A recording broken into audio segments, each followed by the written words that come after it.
We're at this point where we're not where we used to be and we haven't been communicating much. She had just thrown an obstacle in life that I was just not prepared to handle. How was that experience? Thinking it would be one thing and it turning out to be different? Our lives are in very different paths. I would much rather not have you live with us.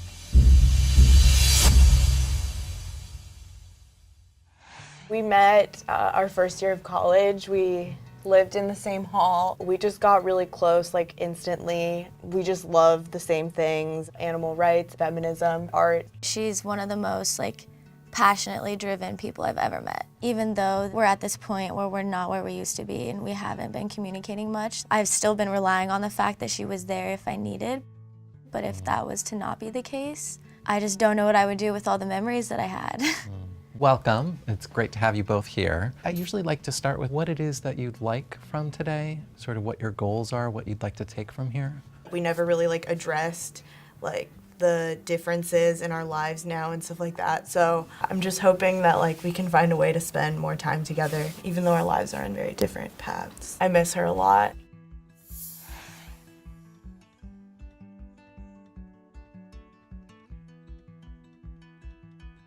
I'm hoping that through talking about this and exposing ourselves in a way that we can have more productive conversations in the future where we aren't scared to talk about things or know what the other person is kind of thinking.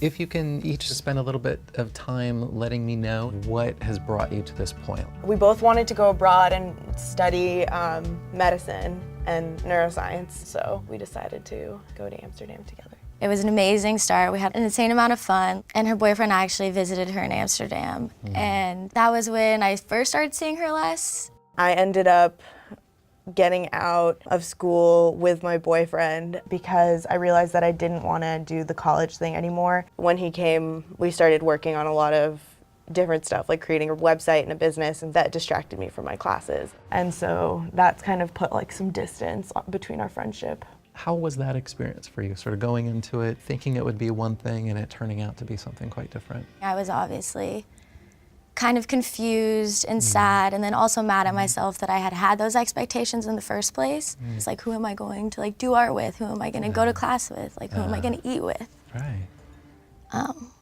But then I was why am I doing all of these with one person?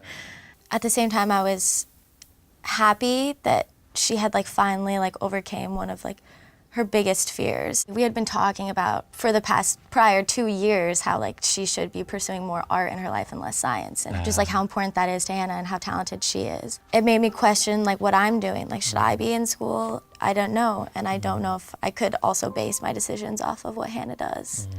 But it was hard not to in that time because we had been doing everything together. Yeah.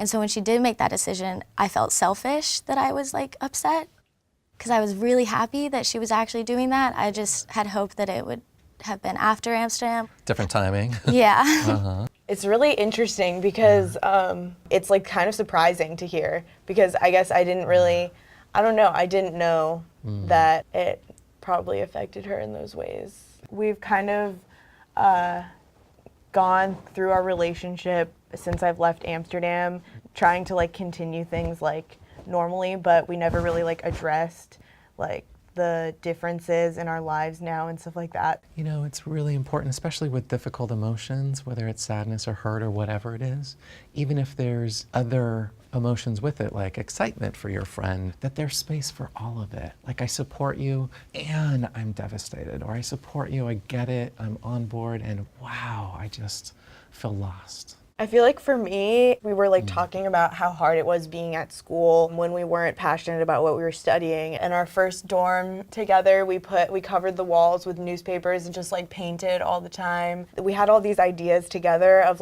businesses we wanted to start. I was really hoping that when this happened, it would be us together. It would just be my dream for us to live together again and being able to work on our art projects. And I realized that just because it's my dream doesn't mean that it's hers.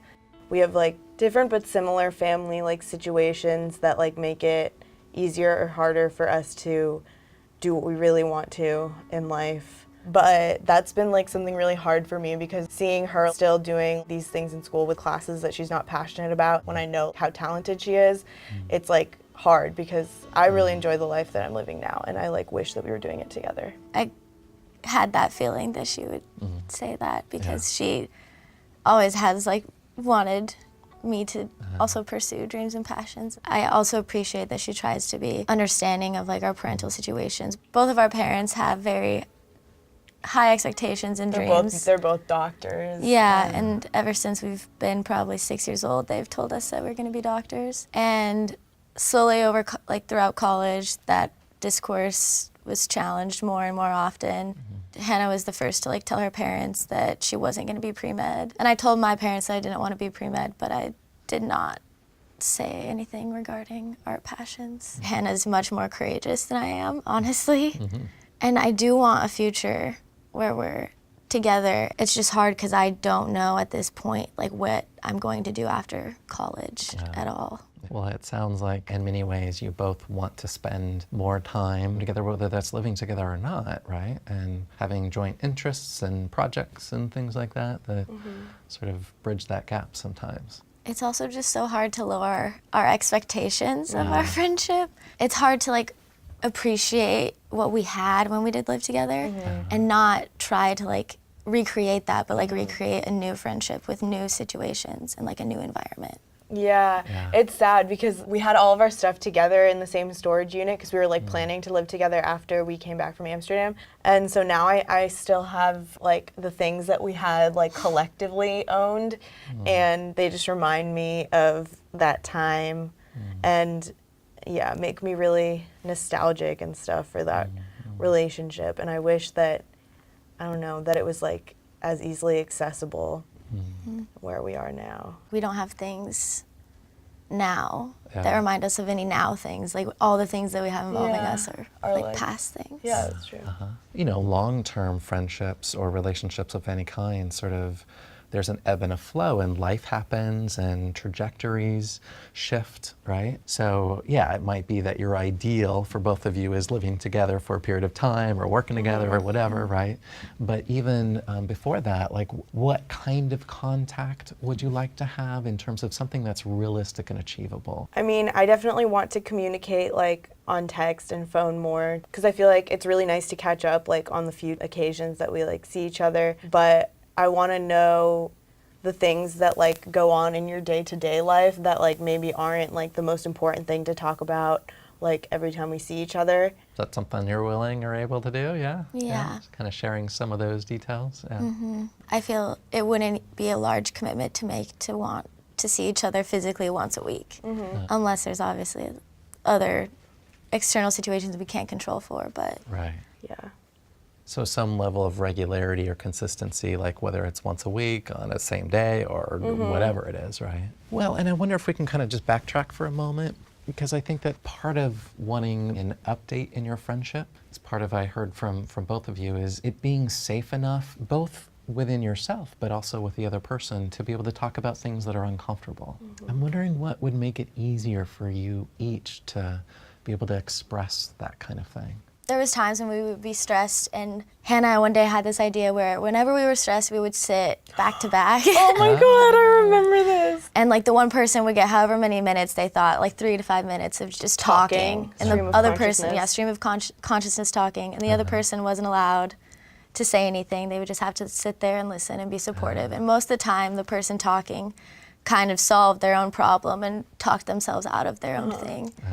And I think maybe if we did that with our feelings and not just like with each other, like if it was an interactive thing and not me just talking about myself and my day, but myself in relation to how I feel about Hannah. Because I feel like it's a lot easier to express like to someone else like your emotions going on in other areas of your life. Totally. Yeah, but it can be like really hard to talk to someone about like your own relationship with them. In some ways it may feel, especially if you're not used to it or you haven't developed the comfort level to have those kinds of conversations, having a designated time and space for it, even if it's once every 6 months or something, where it's like, okay, is there any stuff that we've swept under the rug or haven't addressed directly, so that there's space for it. So how can what you learn here assist you as you leave here?